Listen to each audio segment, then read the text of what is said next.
এই ভিডিওতে আমি একটি নতুন চ্যাপ্টার শুরু করছি মেকানিক্সেরই, বৃত্তীয় গতি বা সার্কুলার মোশন। এতদিন পর্যন্ত তোমাদের যত গতি আলোচনা হয়েছে তুমি খেয়াল করে দেখবে either the particle is moving along x direction or the particle is moving along y direction. Apart from that, there is another type of motion, that is projectile motion. এই সব ধরনের গতি আমরা আলোচনা করে ফেলেছি। আমরা দেখেছি একটা বস্তু হয় আনুভূমিক দিকে গতিশীল, যেটা ক্লাস 9 থেকেই পড়েছো। ক্লাস 11-এ আমরা উল্লম্ব গতি পড়েছি, যে একটা বস্তুকে বা পাথরকে উপর দিকে ছুঁড়ে দিলাম বা উপর থেকে একটা বস্তুকে অভিকর্ষের অধীনে ফেলে দিলাম। এই ধরনের গতি আমরা পড়েছি, সেগুলোকে বলা হচ্ছে উল্লম্ব গতি, particle is moving along Y direction. আর যেটা করেছি সেটা হচ্ছে প্রাস, সেটা হচ্ছে দ্বিমাত্রিক গতি, মানে দুটো তলে কোনো একটা নির্দিষ্ট তলে তার গতি থাকে, এক্স ওয়াই দুটোই ইনভলভ থাকে, সেক্ষেত্রে সমীকরণ কেমন হয় আলোচনা হয়ে গেছে। আজকে একটা অন্য ধরনের গতিটা তোমাদের কাছে নতুন নয়, কিন্তু আমরা জানবো যে এই ধরনের গতির ক্ষেত্রে আমরা কিভাবে ইকুয়েশন অফ মোশন লিখব, কিভাবে বৃত্তীয় গতির সমস্যাগুলোকে সমাধান করব, তার সমীকরণ কি হবে। ঠিক আছে, তো প্রথমে বৃত্তীয় গতি। কখন আমি বলবো যে বৃত্তীয় গতি বা circular motion, the particle is executing a circular motion? যদি একটা বস্তু কণা, if a particle rotates in a circular path,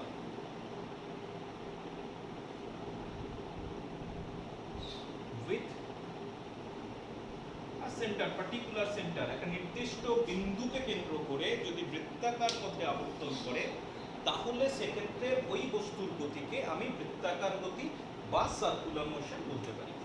ঠিক আছে, এই ধরে নাও একটা বস্তু কণা, ধরে নাও ক্লকওয়াইজ এই বৃত্তাকার পথে আবর্তন করছে। এক্ষেত্রে ও বিন্দুটাকে বলা হয় ঘূর্ণন কেন্দ্র, মানে যে বিন্দুকে কেন্দ্র করে সে বৃত্তাকার পথে আবর্তন করছে সেটাকে বলা হচ্ছে সেন্টার বা সেন্টার অফ রোটেশন। আচ্ছা, এবার একটা কথা বলি, Axis of rotation. Axis of rotation কাকে বলে? সাধারণ অর্থে বোঝায় অ্যাক্সিস অফ রোটেশন মানে যে অক্ষকে কেন্দ্র করে বস্তুকণা বৃত্তাকার পথে আবর্তন করে সেটাকে বলা হয় ঘূর্ণন অক্ষ বা ঘূর্ণাক্ষ। a particular axis or line with respect to which a particle rotates in a circular path। কিরকম ব্যাপারটা বলতে চাইছে, ঘূর্ণাক্ষ কেমন হবে? ঘূর্ণাক্ষ সবসময় মনে রাখবে, it must pass through the centre, মানে এটা এমন একটা রেখা হবে যেটা ঘূর্ণন বিন্দু গামী হবে, এবং কি হবে, বস্তুটা যে তলে আবর্তন করছে সেই তলের সঙ্গে লম্বভাবে হবে। It must be normal to the plane in which the particle is rotating. মানে তুমি ভাবতে পারো এই ধরনের গতির ক্ষেত্রে, এই যে আমি পেনটা দেখাচ্ছি, প্রথমে বললাম ঘূর্ণন কেন্দ্রগামী, তাহলে এই ঘূর্ণন কেন্দ্রগামী, আমার পেনটা হচ্ছে ঘূর্ণাক্ষ। তুমি ভেবে দেখো এই অক্ষটাকে কেন্দ্র করে বস্তু কণাটা বৃত্তাকার পথে ঘুরছে। ঠিক আছে, এই ছবিটাকে তুমি যদি এদিক থেকে অবজার্ভ করো, মনে করো এখান থেকে দেখছো, তাহলে কেমন দেখতে লাগবে? তোমার দেখতে লাগবে মোটামুটি এইরকম, যে এই বস্তুটা কোনো একটা বস্তু সে বৃত্তাকার পথে ঘুরছে। এটা আমি এই ধরে নিলাম এ বিন্দু ছিল, এখান থেকে বস্তুটা বৃত্তাকার পথে ঘুরছে, এটা হচ্ছে তোমার ঘূর্ণন কেন্দ্র।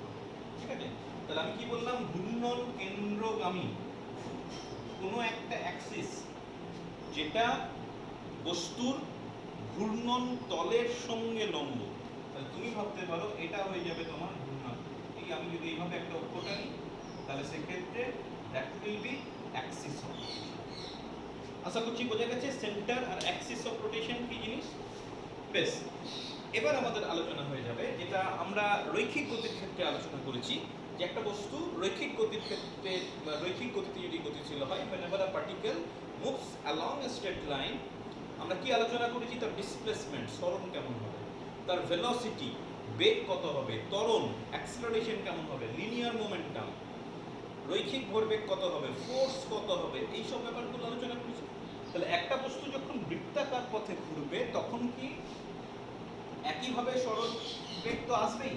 তো আমরা কি ওই রৈখিক গতিতে যেভাবে আলোচনা করেছি সেরকমই হবে নাকি অন্য কিছু হবে, সেটা আমরা মূলত আলোচনা করব। আর বলে রাখি যে ওখানে যেগুলো সরণ, বেগ, ত্বরণ, ভরবেগ এই ব্যাপারগুলো ছিল, সেগুলোর আগে আমি একটা অ্যাঙ্গুলার কথা যোগ করে দেবো, কৌণিক। অর্থাৎ এক্ষেত্রে সরণটাকে বলবো কৌণিক সরণ, বেগটাকে বলবো কৌণিক বেগ, angular displacement, angular velocity, angular acceleration, angular momentum, এইভাবে তোমার গোটা ব্যাপারটা চলতে থাকবে। বেশ, তাহলে প্রথমে আলোচনা করা যাক কৌণিক সরণ, বা তুমি বলতে পারো অ্যাঙ্গুলার ডিসপ্লেসমেন্ট।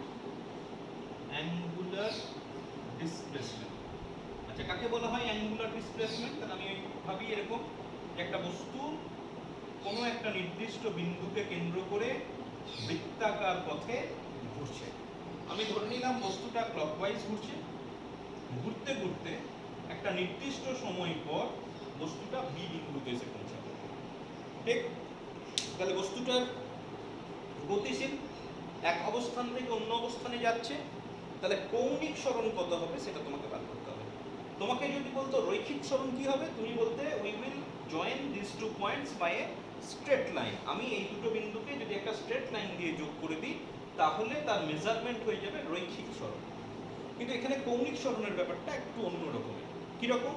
তোমাকে যেটা করতে হবে যে এ বিন্দুর সঙ্গে সেন্টারটাকে যোগ করো, প্রাথমিক অবস্থানের সঙ্গে সেন্টারটাকে আমি যোগ করলাম, join centre from the initial position, then join centre from final position, অন্তিম বিন্দুটাকে বৃত্তের কেন্দ্রের সঙ্গে যোগ করে দাও। যোগ করার পর সেটা কেন্দ্রে যে কোণ উৎপন্ন করবে সেটাকে বলা হয় কৌণিক সরণ।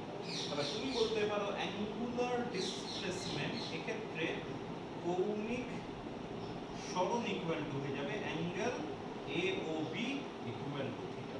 খুব ইম্পর্টেন্ট একটা কনসেপ্ট, নতুন একটা কনসেপ্ট, যে একটা বস্তু যদি বৃত্তাকার পথে ঘুরতে থাকে তাহলে সেক্ষেত্রে এভাবে আমরা কৌণিক সরণটাকে মেজার করি। ঠিক আছে? আচ্ছা, কৌণিক সরণ বলে রাখি, এর একক কি হবে?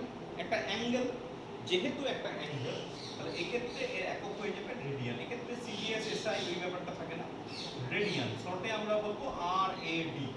যে কোনো কোণ মাপা হোক আমরা মেনলি রেডিয়ানে মেজার করব। হ্যাঁ, অবশ্যই ডিগ্রি, মিনিট, সেকেন্ড ওগুলো আছে, 60 ডিগ্রি, 70 ডিগ্রি, ওটাও একটা একক। কিন্তু আমরা যখন ম্যাথামেটিক্স করব, অঙ্ক করব, তখন সেক্ষেত্রে সব কিছুকে রেডিয়ানে কনভার্ট করার চেষ্টা করব। আচ্ছা, মাত্রা তুমি মনে রাখবে, এখানে যদি আমি সম্পর্ক করতে চাই, সাপোজ এই বৃত্তের ব্যাসার্ধটা হচ্ছে R, O A equal to B equal to R, আর আমি ধরে নিলাম এই যে বৃত্তচাপ arc, length of the arc is S. তাহলে সেক্ষেত্রে তোমরা একটা রিলেশন করেছো আগে, S equal to R theta, তাই না? Length of the arc equal to radius into angle. এবং তুমি বলতে পারো this is the relation between angular displacement and linear displacement. মানে এটাই হচ্ছে তোমার কমন রিলেশন, খুব কমন একটা রিলেশন, যার সাহায্যে আমি কৌণিক গতির কৌণিক সরণটাকে আমরা প্রকাশ করতে পারি। তাহলে এখান থেকে আমি লিখে ফেলতে পারি theta equal to S by R. ঠিক আছে? Theta equal to S by R. আচ্ছা, এস কি? আমি বললাম লেন্থ অফ দ্য আর্ক কিসে হবে? সেন্টিমিটারে হবে বা মিটারে হবে? আর রেডিয়াস কিসে হবে? সেন্টিমিটারে হবে বা মিটারে হবে? তাহলে সেই হিসাবে দেখতে গেলে আমি যদি সরাসরি করো মিটার বাই মিটার একক হওয়ার কথা নয়, তো এখানে কিন্তু একক আছে রেডিয়ান, মাত্রা কিন্তু থাকে না। তুমি যদি মাত্রাগতভাবে দেখো তখন কিন্তু আর নতুন কিছু আনা যাবে না, এটা হয়ে যাবে dimension of S divided by dimension of R. তাহলে এটা হচ্ছে ডাইমেনশন অফ দৈর্ঘ্যের, এটাও হচ্ছে দৈর্ঘ্যের, তাহলে দুটোই দৈর্ঘ্যের। তাহলে আমি বলতে পারি this is a dimensionless quantity. মানে তুমি বলতে পারো, তোমাকে যদি জিজ্ঞেস করে কৌণিক সরণের মাত্রা কি, তুমি বলবে m to the power 0, n to the power 0, e to the power 0। এর কোনো ঘাতই দরকার নেই mlt এর। ঠিক আছে? তাহলে এই গেল তোমার কৌণিক সরণ। আচ্ছা, আরো কতগুলো ব্যাপার তুমি খেয়াল করে রাখো, যেটা তোমার অঙ্কের ক্ষেত্রে বা কনসেপশন পরিষ্কার করার জন্য লাগবে। যে একটা বস্তু যদি বৃত্তাকার পথে একটা কমপ্লিট রোটেশন করে, মানে একটা বৃত্তাকার পথ সম্পূর্ণ আবর্তন করে, একবার সম্পূর্ণ আবর্তন করে, তাহলে থিটার মান কত হবে?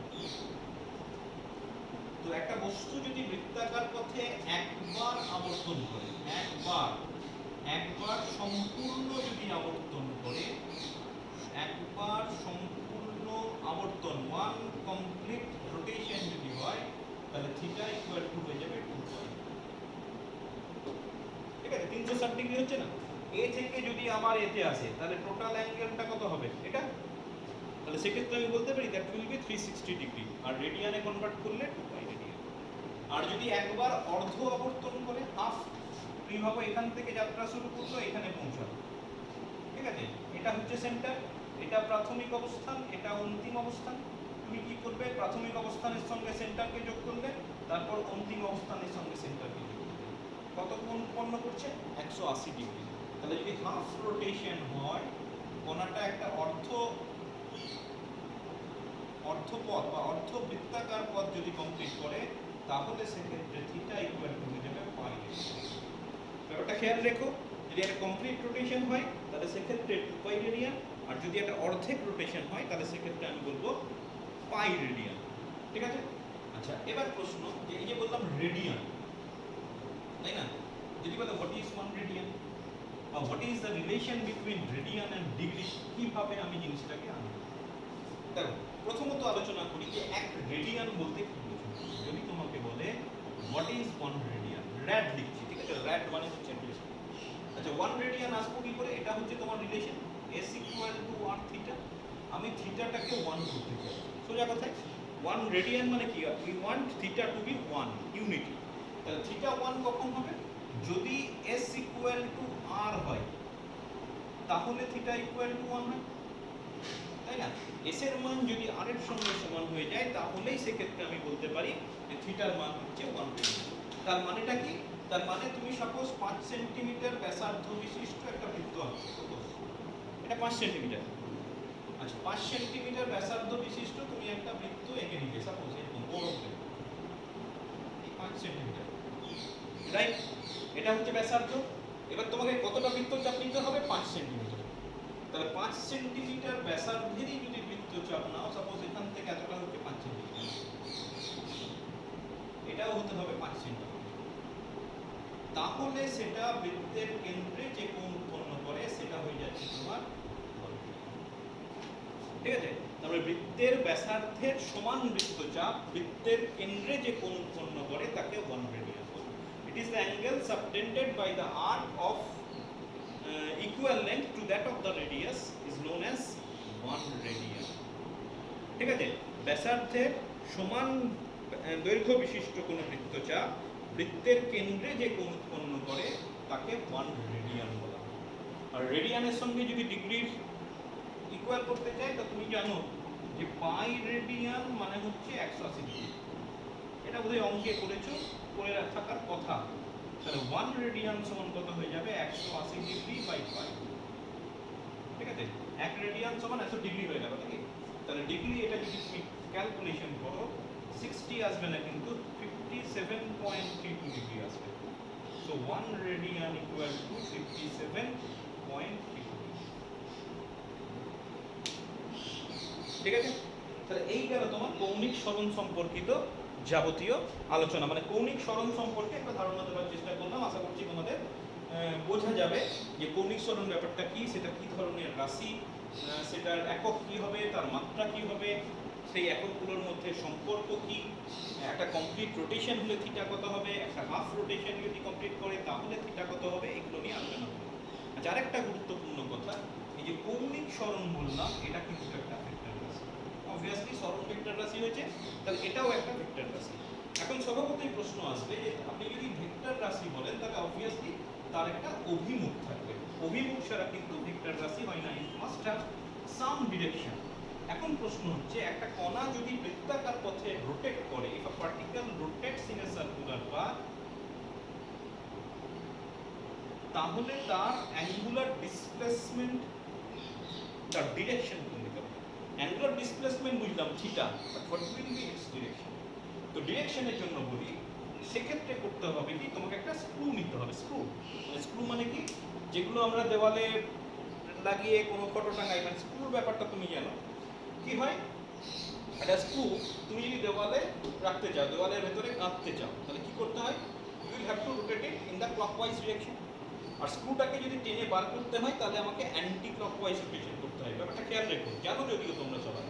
তো থিটার ডিরেকশন জানতে গেলে তোমাকে যেটা ভাবতে হবে, তোমার কাছে একটা স্ক্রু আছে এবং তুমি স্ক্রুটা কি করলে, you put the screw at the centre, মানে তোমার স্ক্রুর শার্প এজটা, যে কোনো একটা স্ক্রু তার শার্প এজটাকে তুমি এই সেন্টারের দিকে নিয়ে গেলে, এটা হচ্ছে শার্প এজ।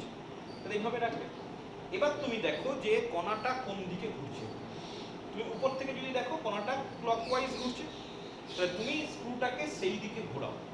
তাহলে একটা স্ক্রুকে যদি আমি ক্লকওয়াইজ ঘোরাই, সেটা কোন দিকে যাবে? ভেতর দিকে যাবে। তাহলে থিটার ডিরেকশন কোন দিকে হবে? থিটার ডিরেকশন হবে, আমার বুড়ো আঙুলটা যেদিকে যাচ্ছে দেখাচ্ছি আমি, সেটা হচ্ছে তোমার থিটার ডিরেকশন। ঠিক আছে?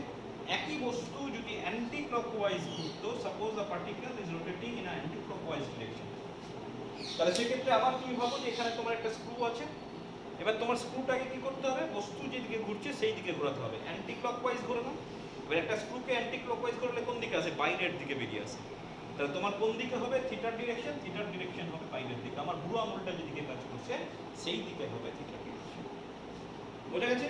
বা এইভাবে যদি না দেখাও, তুমি যদি এইভাবে দেখাতে চাও, সাপোজ এই দিকে ঘুরছে, তুমি এদিক থেকে অবজার্ভ করো। এদিক থেকে যদি অবজার্ভ করো, তোমার মনে হবে দেখো এটা অ্যান্টি ক্লকওয়াইজ ঘুরছে। যদি অ্যান্টি ক্লকওয়াইজ ঘোরে, তাহলে সেক্ষেত্রে এটা হয়ে যাবে তোমার থিটার ডিরেকশন। আর তুমি যদি উপর থেকেও তুমি যদি অবজার্ভ করতে, একই জিনিস দেখবে। উপর থেকে দেখলে দেখো মনে হবে ক্লকওয়াইজ ঘুরছে, আর ক্লকওয়াইজ ঘোরা মানে ভেতর দিকে, দেখো এটা হচ্ছে থিটার ডিরেকশন। একই রকম ভাবে তুমি যদি বস্তুটাকে ধরে নিতে অ্যান্টি ক্লকওয়াইজ ঘুরবে, তুমি উপর থেকে দেখলে কি মনে হবে? দেখো অ্যান্টি ক্লকওয়াইজ ঘুরছে মনে হচ্ছে। অ্যান্টি ক্লকওয়াইজ ঘোরা মানে কি? স্ক্রু বাইরের দিকে বেরিয়ে আসা। তাহলে it should be the direction of theta. বুঝে গেছে? এই হচ্ছে তোমার থিটার অভিমুখ। এবং এটা তুমি যেটা কক্ষের উপর ডিপেন্ড করছে, সেই জন্য অনেক সময় এই ভেক্টরটাকে বলা হয় কক্ষীয় ভেক্টর, অ্যাক্সিয়াল ভেক্টর। ঠিক আছে? দুটো ভেক্টর হয়, অ্যাক্সিয়াল ভেক্টর আর পোলার ভেক্টর। তো থিটা হচ্ছে তোমার অ্যাক্সিয়াল ভেক্টর। এই গেল তোমার কৌণিক সরণ সম্পর্কে যাবতীয় আলোচনা। তো সরণ হয়ে গেল, নেক্সট আলোচনা হয়ে যাবে কৌণিক বেগ। তার মানে এটা হয়ে গেল অ্যাঙ্গুলার ভেলোসিটি, এবং এটাকে ইন জেনারেল ওমেগা দিয়ে রিপ্রেজেন্ট করা হয়, not V, it is represented by omega. এখন অ্যাঙ্গুলার ভেলোসিটি কাকে বলে? খুব সোজা কথায়, ওখানে কি বলেছিলাম রৈখিক গতির ক্ষেত্রে, যে রৈখিক সরণের হারকে বেগ বলে। সোজা কথায় rate of change of linear displacement is known as velocity. এখানেও কিন্তু একই কথা, আমার বলা হবে কৌণিক সরণের হারকে কৌণিক বেগ বলে। খুব simple. The rate of change of angular displacement is known as angular velocity. কি বলতে চাইলো? ওই একই ব্যাপার, যে একটা বস্তু ধরে নাও বৃত্তাকার পথে ঘুরছে, বস্তুটার প্রাথমিক অবস্থান এ, ঘুরতে ঘুরতে বস্তুটা একটি সময় পরে বি বিন্দুতে এসে পৌঁছালো। সে বি বিন্দুটাকে কেন্দ্রের সঙ্গে যোগ করলে কোণ হয় থিটা। তাহলে সেক্ষেত্রে আমি বলতে পারি কৌণিক সরণ হচ্ছে থিটা, এবং কৌণিক সরণের সময় লেগেছে কত? টি। তাহলে ওমেগা সমান আমি কি বলবো? ওমেগা সমান হয়ে গেল কৌণিক সরণ বাই সময়। This is angular displacement divided by time. তার মানে তুমি লিখতে পারো omega equal to theta by. This is angular velocity. Very simple. হ্যাঁ, বলে রাখি এটাকে ডিফারেন্সিয়েশনের টার্মে, ডিফারেন্সিয়েশন তোমাদের আলোচনা অঙ্কে আশা করছি হয়েছে। যদি নাও হয়ে থাকে খেয়াল করো, ফিজিক্সও আমি কিন্তু একটা ধারণা দিয়েছিলাম, বলেছিলাম যে কীভাবে করতে হয়। তো আপাতত মনে রাখো যে থিটা বাই টি যেমন প্রকাশ করতে পারি, তেমন ইন জেনারেল এটাকে ডি থিটা বাই ডিটি, যদি ডেরিভেটিভের দরকার হয় থিটার expression as a function of যদি টি দিয়ে দেয়, তাহলে সেখান থেকেও আমি কৌণিক বেগ, সেক্ষেত্রে হয়ে যাবে থিটা বাই টি। তুমি মনে করো দেখো রৈখিকও তাই ছিল, v equal to S by t বলি, কিন্তু আবার ডেরিভেটিভেরটা আমি কি বলি? Ds by dt. তেমনি এখানে ডি থিটা বাই টি। আচ্ছা, একক কি হবে? একই রকম, থিটা বাই টি। থিটার একক কি? থিটার একক নেই, সরি থিটার একক আছে, সরি থিটার একক হচ্ছে রেডিয়ান, আর এটার একক কি? সেকেন্ড। তাহলে এর একক হয়ে গেল, অ্যাঙ্গুলার ভেলোসিটির একক হয়ে গেল রেডিয়ান পার সেকেন্ড। ঠিক আছে? মাত্রার কথা যখন বলবো, থিটার মাত্রা নেই, টি এর মাত্রা আছে, তাহলে এটা হয়ে যাচ্ছে 1/t, অথবা এটাকে তুমি বলবে t to the power -1। This is the dimension. আচ্ছা, এটাও কিন্তু একটা ভেক্টর রাশি, এবং এটারও তুমি যদি ডিরেকশন ভাবতে চাও, আর নতুন করে আমি বলছি না, সেম অ্যাজ থিটা। মানে থিটার ক্ষেত্রে তুমি যেভাবে ওমেগা বের করেছিলে সেইভাবেও, যেভাবে থিটা বের করেছিলে সেইভাবেই তোমার ওমেগার ডিরেকশন আসবে। এবং বলতে পারো যে থিটা যেদিকে কাজ করে ওমেগাটাও সেই দিকে কাজ করে। ঠিক আছে? এই গেল তোমার কৌণিক বেগ। এখন পরীক্ষায় খুব প্রশ্ন আসে যে রৈখিক বেগের সঙ্গে কৌণিক বেগটাকে রিলেট করো, find the relation between angular velocity and linear velocity. খুব সিম্পলি ব্যাপারটা আমি করতে পারি যে তুমি এখান থেকে শুরু করবে যে s equal two r theta, বলে দেবে যে ধরি একই বস্তু r ব্যাসার্ধের বৃত্তপথে আবর্তন করছে, কণাটির কৌণিক সরণ থিটা, বৃত্তচাপের দৈর্ঘ্য s হলে s equal two r theta, এটা আমরা জানি, তাই না? আচ্ছা, এবার যদি উভয় পক্ষকে t সাপেক্ষে অবকলন করি, differentiating both side with respect two t, differentiation তোমার থাকবে ds বাই dt। আচ্ছা, এটা হচ্ছে প্রোডাক্টের ডিফারেন্সিয়েশন। প্রোডাক্টের ডিফারেন্সিয়েশন এতদিনে হয়ে যাওয়া উচিত অঙ্কে, সেই প্রোডাক্টের ডিফারেন্সিয়েশন অনুযায়ী এটা হয়ে যাবে r d theta by dt, theta dr by dt। প্রোডাক্টের ডিফারেন্সিয়েশন তাই তো হয় যে যদি a ইনটু b থাকে তাহলে a db বাই dt আর plus b dA by dt, মানে একবার এটাকে ফার্স্ট ফাংশন, এটা সেকেন্ড ফাংশন, তাহলে first function into differentiation of second function plus second function into differentiation of first function, এইভাবেই তোমার ফর্মুলা করেছো। আচ্ছা, এবার একটা জিনিস তুমি জানো যে কনস্ট্যান্ট রাশির ডেরিভেটিভ অলওয়েজ জিরো। এখানে কি ছিল dr বাই dt, আরটা কি রেডিয়াস অফ দ্য সার্কেল। একটা রেডিয়াস অফ দ্য সার্কেল কোনো দিন কিন্তু চেঞ্জ হয় না। একটা পার্টিকেল যদি সার্কুলার পাথে মুভ করে, যে কোনো ইনস্ট্যান্টে তুমি রেডিয়াস বের করো, that will be a constant quantity হতে বাধ্য। তাহলে dr বাই dt জিরো। তাহলে এখান থেকে আমি লিখতে পারি, দেখো ds বাই dt মানে লিনিয়ার ভেলোসিটি আর d থিটা বাই dt মানে angular velocity. This is the relation between linear velocity and angular velocity. এবং এটাকে যদি ভেক্টর দিয়ে তুমি রিপ্রেজেন্ট করতে চাও, তুমি লিখতে পারো v equal to omega cross r। এটাও খেয়াল রেখো, ভেক্টর রূপটা অনেক ক্ষেত্রে তোমাকে বের করতে হবে। হয়েছে? বেশ, এবার ধীরে ধীরে আরো ছোট ছোট কতগুলো রাশি আমি ইন্ট্রোডিউস করতে চাইছি। কৌণিক ত্বরণটা পরে আসছি, তার আগে আমি আরো কতগুলো রিলেশন তোমাকে দেখাই, অঙ্কের সাথে খুব কাজে লাগবে। যেমন একটা ইম্পর্টেন্ট রাশি হচ্ছে টাইম পিরিয়ড, আবর্তনকাল, পর্যায়কাল, যা বলবে। This is called time period. Time period capital T, কাকে বলা হয় টাইম পিরিয়ড? খুব সিম্পল কথা, যেটা বস্তু যদি বৃত্তাকার পথে ঘুরে তাহলে একবার সম্পূর্ণ আবর্তন করতে তার যা সময় লাগে তাকে বলা হয় আবর্তনকাল। It is the time taken by a particle to make a one complete revolution. একবার সম্পূর্ণ আবর্তন করতে যে সময় লাগে সেটাই হচ্ছে তোমার টাইম পিরিয়ড। ঠিক আছে? আচ্ছা, তুমি একটা জিনিস ভাবো যে এখানে আমি কি বললাম, ওয়ান কমপ্লিট রিভলিউশন। তাহলে ওয়ান কমপ্লিট রিভলিউশন যদি হয় তাহলে থিটার মান কত হবে? আমি জানি 2π, তাই না? আর সময় কত লাগছে? একবার কমপ্লিট রিভলিউশনে যেটা সময় লাগে সেটাকে আমি বলছি ক্যাপিটাল টি। তাহলে যদি আমি ওমেগা লিখতে চাই তাহলে আমি ওমেগা সমান কি লিখব? তাহলে ওমেগা সমান আমি লিখতে পারি থিটা বাই টি। তাহলে ওমেগা সমান হয়ে যাচ্ছে 2π বাই টি। খুব ইম্পর্টেন্ট একটা রিলেশন, এই চ্যাপ্টারে তো লাগবেই, এমনকি পরবর্তীকালে সাউন্ডের যে প্রথম চ্যাপ্টারটা periodic motion, simple harmonic motion, ওই চ্যাপ্টারেও কিন্তু এই রিলেশনটা কাজে লাগবে। আচ্ছা, নেক্সট চলে এসো কম্পাঙ্ক, frequency. It is represented by n, small n। কাকে বলা হয়? এক সেকেন্ডে যতবার কমপ্লিট রিভলিউশন করবে, দ্যাট ইজ কল্ড ফ্রিকোয়েন্সি। এক সেকেন্ডে যদি ও 5 বার ঘুরতে পারে তাহলে তার ফ্রিকোয়েন্সি হচ্ছে 5। ঠিক আছে? তো আমি ধরে নিলাম ফ্রিকোয়েন্সি হচ্ছে n। আচ্ছা, একবার রোটেশন হলে থিটা কত হয়? 2π। তাহলে n বার রোটেশন হলে থিটা কত হবে? আমি লিখতে পারি 2πn। দেখো ব্যাপারটা বোঝা গেল? একবার রোটেশন থিটা ইকুয়াল টু 2π, তাহলে n বার rotation theta equal two 2πn। ওইকে কি আমি বললাম? বুঝছেন? তাহলে একবার রোটেশন মানে আমি কত বলছি, টাইম কত লাগছে আমি ধরে নিলাম। আচ্ছা, একবার বলছি তাই না? তাহলে t ইকুয়াল টু 1 সেকেন্ড। আমি ধরে নিচ্ছি কম্পাঙ্ক n 1 সেকেন্ডে যতবার আবর্তন করে। কত সেকেন্ডে? 1 সেকেন্ডে। কতবার আবর্তন করেছে? n বার। তাহলে থিটা কত? 2π। তাহলে আমি লিখতে পারি ওমেগা ইকুয়াল টু 2πn। এবং দুটোকে তুমি যদি একসঙ্গে কম্বাইন করো তুমি অবভিয়াসলি পাবে n ইকুয়াল টু 1/d। খেয়াল করে দেখো ক্লাস 9 এর সাউন্ডের চ্যাপ্টারে কিন্তু সেম রিলেশন পেয়েছিলে, যে relation between frequency and time period is inversely related. এদের মধ্যে একটা ব্যস্তানুপাতিক সম্পর্ক থাকে। ঠিক? আচ্ছা, এবার কতগুলো একক সম্পর্কে তোমাকে ধারণা দিই, যেগুলো নিউমেরিক্যালসের ক্ষেত্রে খুব লাগবে। যেমন আমি বললাম আরপিএস।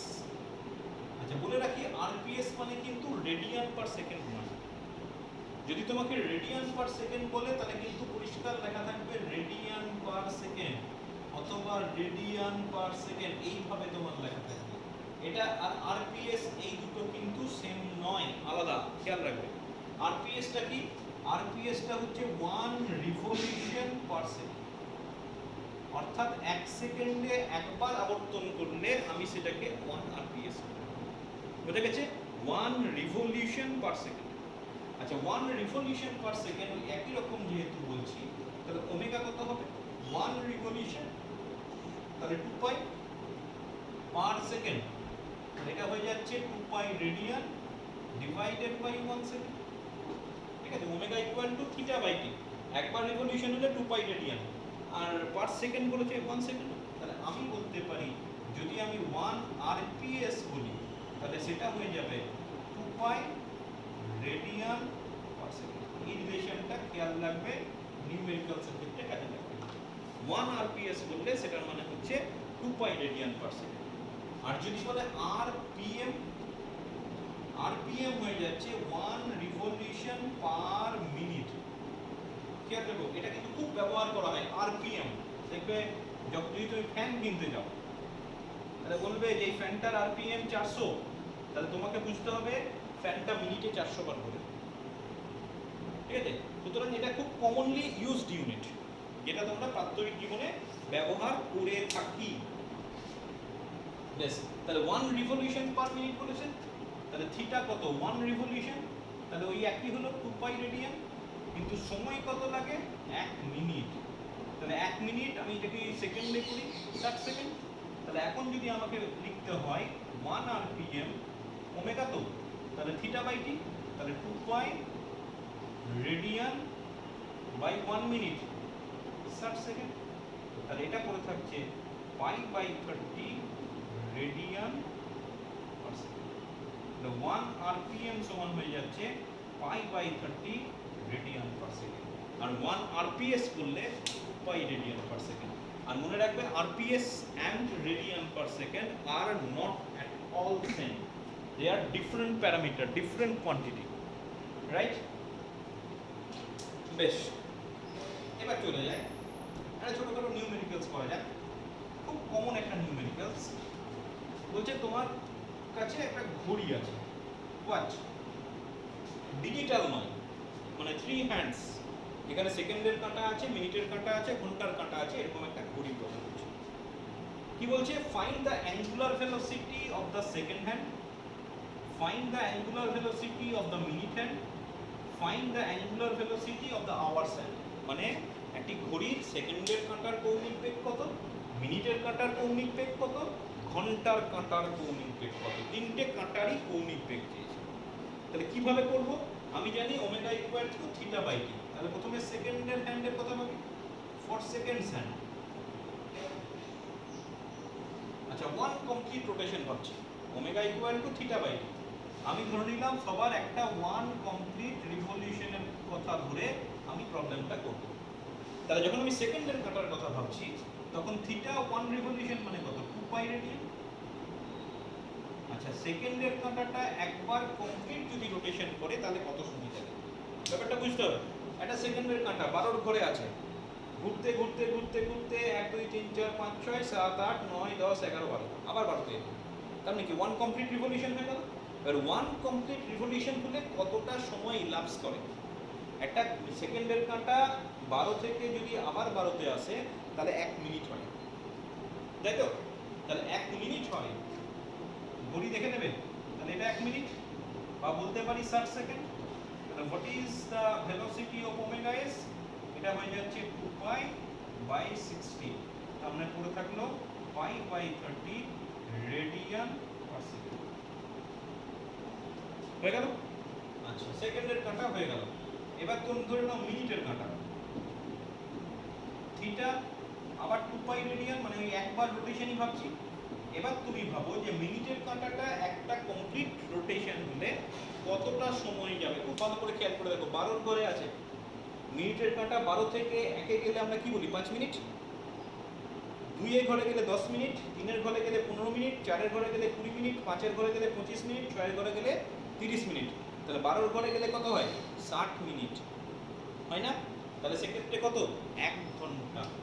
তাহলে এটা হয়ে যাচ্ছে টি হয়ে যাচ্ছে 1 ঘন্টা মানে 60 মিনিট, সেকেন্ডে করতে গেলে 3600 সেকেন্ড। তাহলে omega of minutes and this is 2 divided by 3600, obviously এটা হয়ে যাবে রেডিয়ান পার সেকেন্ড। ক্যালকুলেশন তুমি নিজে করতে পারবে। যদি তুমি ঘন্টার কাঁটা নিয়ে নাও আওয়ার্স হ্যান্ড, আচ্ছা একটা রিভলিউশনই পাবো, তাহলে থিটা ইকুয়াল টু 2 পাই। আচ্ছা টাইম কত লাগছে ঘন্টার কাঁটা 12 এর ঘরে আছে, 12 থেকে 1-এ গেলে 1 ঘন্টা, 12 থেকে 2-এ গেলে 2 ঘন্টা, 12 থেকে 3-এ গেলে 3 ঘন্টা, 12 থেকে 4-এ গেলে 4 ঘন্টা, 12 থেকে 6-এ গেলে 6 ঘন্টা, 12 থেকে 9-এ গেলে 9 ঘন্টা। তাহলে 12 থেকে 12-তে এলে 12 ঘন্টা, 24 ঘন্টা নয় কিন্তু। তাহলে টি ইকুয়াল টু হয়ে যাচ্ছে 12 ঘন্টা। তাহলে 12 ঘন্টা মানে 12 ইন্টু 3600 সেকেন্ড। তাহলে ওমেগা অফ আওয়ার্স হ্যান্ড এটা হয়ে যাবে 2 pi divided by 12 into 3600 radian per second. অথবা তোমার এটা যেটা পাবে তাকে 12 দিয়ে ভাগ করে দিলে তুমি ওমেগা এইচ পাবে। ঠিক আছে, বেশ। এবার চলে যাও কৌণিক ত্বরণ। অ্যাঙ্গুলার ডিসপ্লেসমেন্ট হয়েছে, অ্যাঙ্গুলার ভেলোসিটি হয়েছে, অবভিয়াসলি আমরা জানি ডিসপ্লেসমেন্ট ভেলোসিটি, তারপরেই চলে আসে অ্যাক্সেলারেশন। তাহলে এবার চলে এসো অ্যাঙ্গুলার অ্যাক্সেলারেশন, কৌণিক ত্বরণ। In general it is represented as alpha. এবং খুব সোজা কথা, সোজা কথাই বলতে গেলে মুখস্থ করারও কিছু নেই। তোমাকে যদি লিনিয়ার মোশনের ক্ষেত্রে বলে হোয়াট ইজ অ্যাক্সেলারেশন, তুমি বলবে rate of change of velocity, সোজা কথাই। অর্থাৎ বেগের আর বেগ পরিবর্তনের হারকে ত্বরণ। তাহলে এখানেও তোমার ওই একই কথা হবে, খালি ভেলোসিটির জায়গায় বলবে অ্যাঙ্গুলার ভেলোসিটি। অর্থাৎ rate of change of angular velocity is known as angular acceleration. কৌণিক বেগ পরিবর্তনের হারকে কৌণিক ত্বরণ বলে। তাহলে আমি ম্যাথমেটিক্যালি কি লিখব? ম্যাথমেটিক্যালি আমার লেখা উচিত this is equal to omega by, অথবা ডিফারেন্সিয়ালি লিখতে গেলে alpha equal to d omega by d. অথবা এটা অনেক সময় এভাবেও লেখা হয় যে এটা হয়ে যায় omega 1 minus omega 2 divided by, বা উল্টোটা omega 2 minus omega 1 divided by. মানে প্রাথমিক কৌণিক বেগ যদি ওমেগা 1 হয়, টি সময় পর কৌণিক বেগ যদি ওমেগা 2 হয়, তাহলে alpha equal to omega 2 minus omega 1 by t. অথবা তুমি ডিফারেন্সিয়েশনের টাইপে লিখতে গেলে d omega by t. Unit কি হবে? খুব সিম্পল, ওমেগার ইউনিট হচ্ছে রেডিয়ান পার সেকেন্ড, আর নিচে আবার টি আছে পার সেকেন্ড, তাহলে ইউনিট হয়ে যাবে রেডিয়ান পার সেকেন্ড স্কোয়ার। যেমন ছিল সেন্টিমিটার পার সেকেন্ড স্কোয়ার বা মিটার পার সেকেন্ড স্কোয়ার, এখানে রেডিয়ান পার সেকেন্ড স্কোয়ার। মাত্রা কি হবে আমি আর দেখাচ্ছি না করে, this is T to the power minus 2। এটা কি হবে? এটা একটা ভেক্টর রাশি হবে, এবং এটা ডিরেকশন কিভাবে নির্ণয় করবে? Same as angular displacement. অর্থাৎ কৌণিক সরণের ক্ষেত্রে যেভাবে আমি অভিমুখ বার করেছি, এক্ষেত্রেও তোমার অভিমুখ সেম। এবং যদি বলে যে রিলেশন বিটুইন অ্যাঙ্গুলার অ্যাক্সেলারেশন আর লিনিয়ার অ্যাক্সেলারেশন, অর্থাৎ রৈখিক আর কৌণিক ত্বরণের মধ্যে সম্পর্ক নির্ণয় করো, তুমি শুরু করবে এখান থেকে যে ভি ইকুয়াল টু ওমেগা, টার্মসগুলো বলতে হবে। যার ব্যাসার্ধের বৃত্তপথে ঘুরছে ওমেগা কৌণিক বেগে, আমি ধরে নিলাম কণাটির রৈখিক বেগ ভি, তাহলে সেক্ষেত্রে আমি লিখতে পারি v equal to omega. Now differentiating both sides with respect to time, আমি লিখতে পারি omega d r by dt plus r d omega by dt. ঠিক আছে, এই টার্মটা আবার জিরো, কারণ আগেই বলেছি।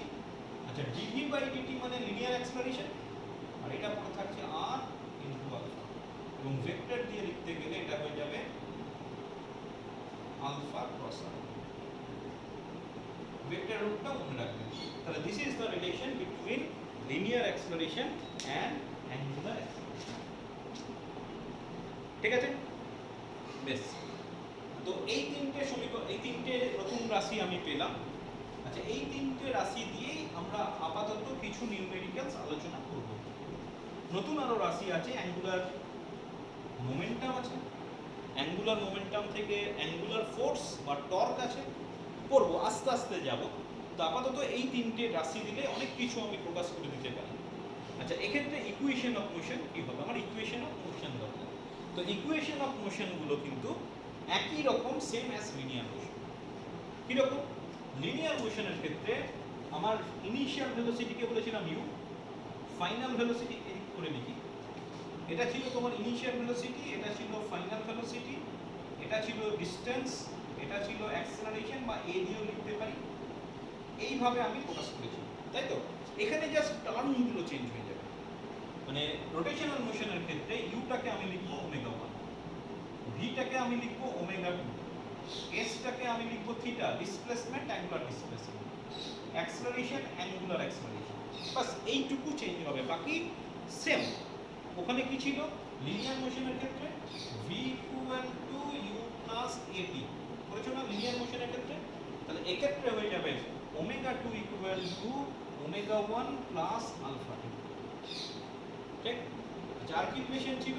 V square you square 2as, এটা ত্বরণ বা বন্ধনের জন্য প্লাস মাইনাস, আমি সবগুলোই ত্বরণ ধরছি।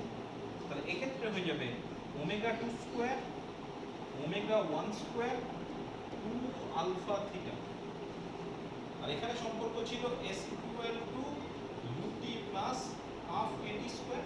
তাহলে এখানে পড়ে থাকবে theta equal to omega 1 d plus half alpha square.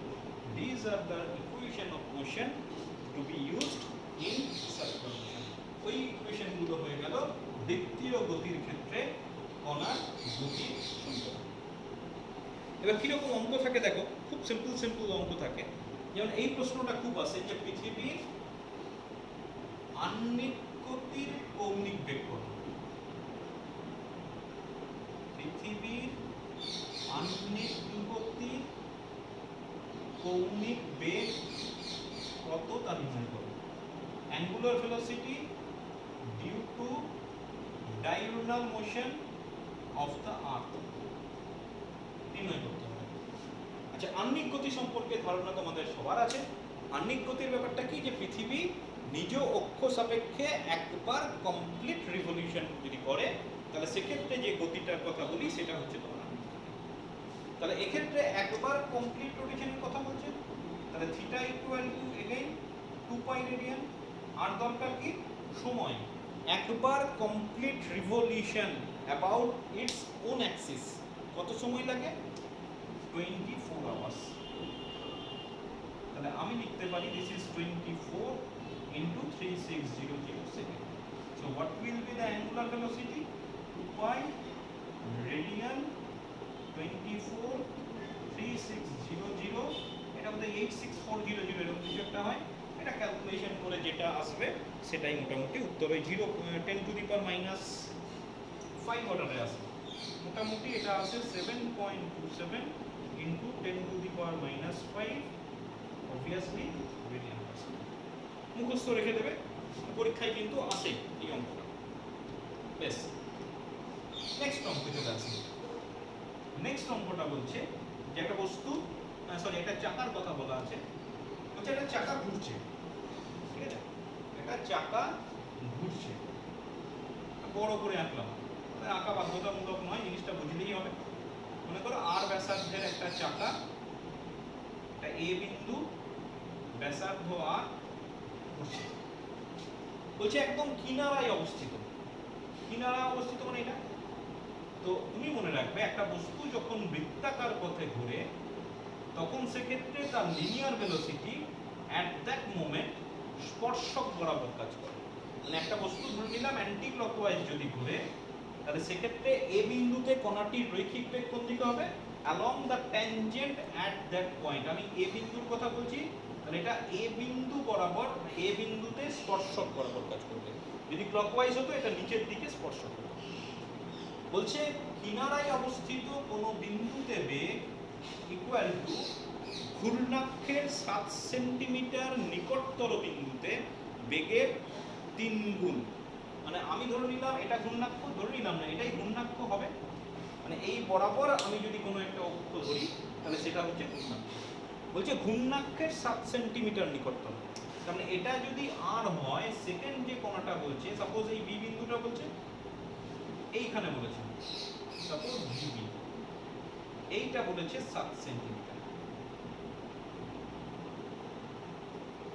3 গুণ 3 ইনটু ভি, মানে এই কোণাটা তুমি ভাবতে পারো এই ছোট একটা বৃত্তাকার পথে ঘুরবে, চাকার উপর কোনো একটা বিন্দু। তো দেখো আবার প্রশ্নটা বলছি, যে তোমার কাছে একটা চাকা রয়েছে, যে চাকাটা সাপোজ অ্যান্টি ক্লকওয়াইজ ঘুরছে, কিনারায় অবস্থিত একটা বিন্দু, আর particle, the velocity of a particle, linear velocity বলেছে, at one end of the wheel, কোনো একটা প্রান্ত বিন্দুর রৈখিক বেগ কত, বলছে ঘূর্ণাক্ষের 7 সেন্টিমিটার নিকটতর, for any point which is closer by 7 centimetre to the axis of rotation.